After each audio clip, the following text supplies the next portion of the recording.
Wednesday was tight ends day here at the Whitty Hayes Athletic Center as Ohio State football continues preseason camp. I'm Nathan Baird from cleveland.com along with Stephen Means and Andrew Gillis. Tight end day means we got to talk to Cade Stover, got to talk to Coach Keenan Bailey about Cade Stover. Cade Stover last year, 36 catches, 406 yards, 5 touchdowns. Was a surge in production for him that he obviously hadn't experienced and that we don't always necessarily expect Ohio State tight ends to have. So he's better this year, they're saying. You know, they came up with a plan for him to attack before he even decided that he was going to come back to Ohio State for sure and skip and push off the NFL draft for another year. So, Steven, should Ohio State throw the ball even more to Cade Stover in 2023? No, and it has nothing to do with the wide receivers. I think it has to do with the tight end room. They had to play him maybe a lot more than they felt they wanted to last year, especially late in games when it was a blowout, because Joe Royer was dealing with some injuries but also dealing with some personal stuff, because maybe G. Scott wasn't where they needed him to be. So it was basically Cade Stover to Mitch Rossi. It sounds like there's more depth in that room this year where you don't have to rely solely on Cade Stover to where you lose him against Georgia and you're going, oh, what are we going to do? Wait, we have to play Joe Royer. I think Joe Royer is going to have a real role. So it's less about, I don't think Cade Stover is going to have 36 catches, but the two top tight ends might combine for 36 catches, because I think Joe Royer is going to have a real role in this offense, and that might take away from Cade Stover's catches. So you're saying Ohio State should throw to the tight ends in general more?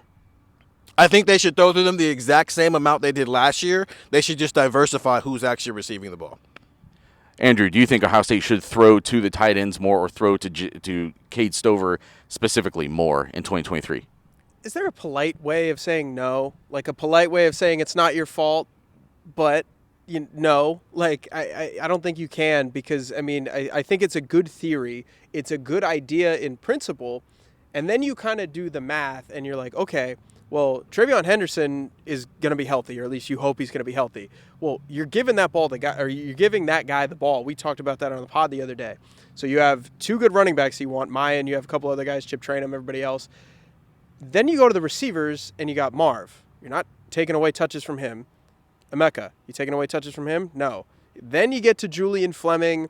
Do you get anything from Carnell Tate? Like, you just kind of go down the line, and you say, oh, well, you're not taking away from him. You're not taking away from him. You're not taking away from him. And then you get to the tight ends or Cade or however you want to phrase that, and it's like the math just isn't going to work out. So I'm not going to say that you should throw the ball to him more, because, or I'm not even going to say you should throw to him the same, because if you find guys that are open, that's what you got to do. You got to lean into what you're good at. And what is Ohio State really good at? They have really good receivers. So sometimes you just have to lean into that a lot.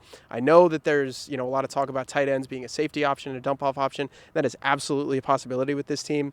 I look at some of the other talented guys on this roster, and I just struggle to see where the targets and the catches come from.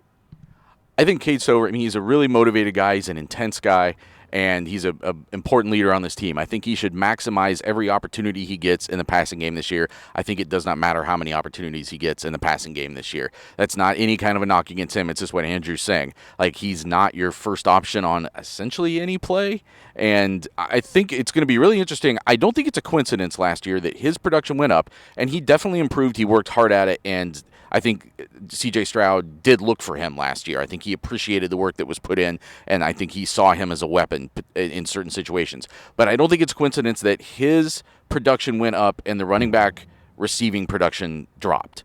And I'm curious if that might twist a little bit back in the other direction again this year. In the limited practices we've seen a lot of work with the running backs, and some of that is them just dumping it off because the defensive line's has been advanced ahead of the offensive line at times, even into the fall. But I just have that in the back of my mind. Like, if Cade Stover gets a few less catches, are they going to TreVeyon Henderson? Are they going to someone else out of the backfield? And you're getting essentially the same kind of play and the same kind of production. You're just mixing up who it's coming from.